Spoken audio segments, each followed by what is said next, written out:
राधे राधे मित्रों, आप सभी को पंडिताइन छवि शर्मा की ओर से वसंत पंचमी की हार्दिक शुभकामनाएं। ये दिन है माँ सरस्वती का।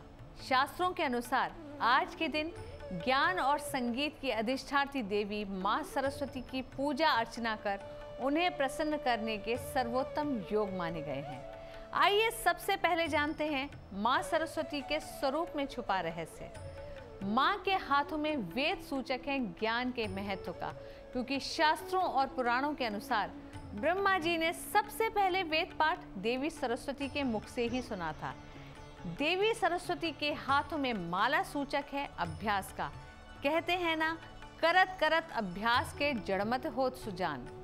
108 बीट्स वाली स्फटिक की माला हमें याद दिलाती है कि कितना भी कठिन काम क्यों ना हो, अगर हम बार बार उसे प्रैक्टिस करें तो सब कुछ आसानी से संभव है, फिर चाहे वह संगीत की कोई धुन हो या विद्यालय का कोई पाठ। देवी के हाथों में वीणा सूचक है संपूर्ण योगदान का, क्योंकि जीवन भी एक वीणा की तरह है, जिससे मधुर संगीत की चाह में स्वयं माँ सरस्वती को भी 2 हाथों का प्रयोग करना पड़ता है। फिर हम तो इंसान हैं, इसलिए हम अपनी अधूरी कोशिशों के बल पर अपनी मंजिल तक नहीं पहुंच सकते। माँ सरस्वती का वाहन हंस सूचक है सही और गलत के डिफरेंस का, यानी अगर ज्ञान का प्रयोग किया जाए, अगर नॉलेज का प्रयोग किया जाए, तो जिस तरह हंस दूध का दूध और पानी का पानी करके अपनी कैपेबिलिटीज से हमें सच और झूठ का फर्क बताता है, उसी तरह हम भी सच और झूठ जान सकते हैं। वैसे तो माँ सरस्वती का पूजन हम सभी को करना चाहिए, मगर ये पूजन उन लोगों के लिए और भी खास है जो किसी भी तरह से शिक्षा या संगीत से जुड़े हैं, यानी स्टूडेंट्स, टीचर्स और म्यूजिक इंडस्ट्री से जुड़े लोगों को ये पूजन अवश्य करना चाहिए।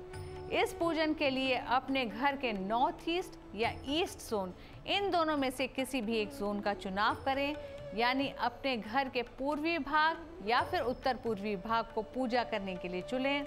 वहाँ पर चावल के आटे से एक स्वस्तिक बनाएं। उस स्वस्तिक के ऊपर एक लकड़ी का पट्टा या चौकी रखकर उस पर सफ़ेद या पीला वस्त्र बिछाकर माँ सरस्वती के लिए आसन तैयार करें।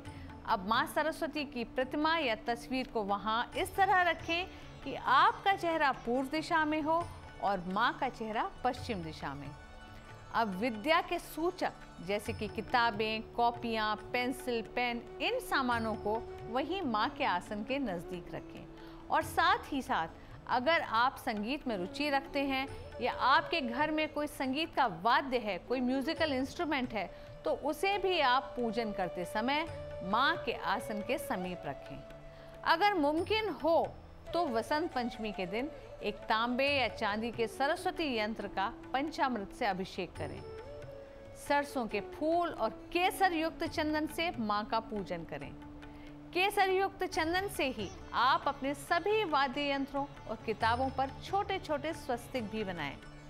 स्फटिक की माला से माँ सरस्वती का कोई भी एक मंत्र चुनकर माँ सरस्वती की प्रतिमा, उनके स्वरूप का ध्यान करते हुए जप अवश्य करें।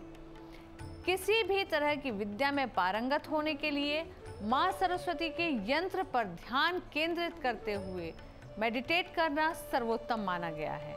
आज का दिन यानी वसंत पंचमी का दिन विद्यारंभ संस्कार यानी फर्स्ट लेटर राइटिंग और अन्नप्राशन संस्कार यानी first grain of the baby के लिए बहुत शुभ माना गया है। इसलिए अपने बच्चों के टंग पर यानी उसके जीवा पर, उसके ऊपर प्रसादी शहद लेकर ओम लिखें, क्योंकि शास्त्रों के अनुसार इस प्रयोग से बालक साक्षात माँ सरस्वती के आशीर्वाद को पाता है और मधुभाषी बनता है। लगभग 2-3 साल के बच्चे जो अभी नर्सरी LKG में एडमिशन लेंगे, उनके पेरेंट्स वसंत पंचमी के शुभ दिन नॉर्थ ईस्ट में बैठकर पूर्व और उत्तर दिशा की ओर मुख करते हुए अपने बच्चों का हाथ पकड़कर श्री गणपति और माँ सरस्वती का ध्यान करते हुए एक व्हाइट बोर्ड, स्लेट या कॉपी पर ओम लिखवाएं। तो स्वस्थ रहें, खुश रहें और हमसे जुड़े रहें।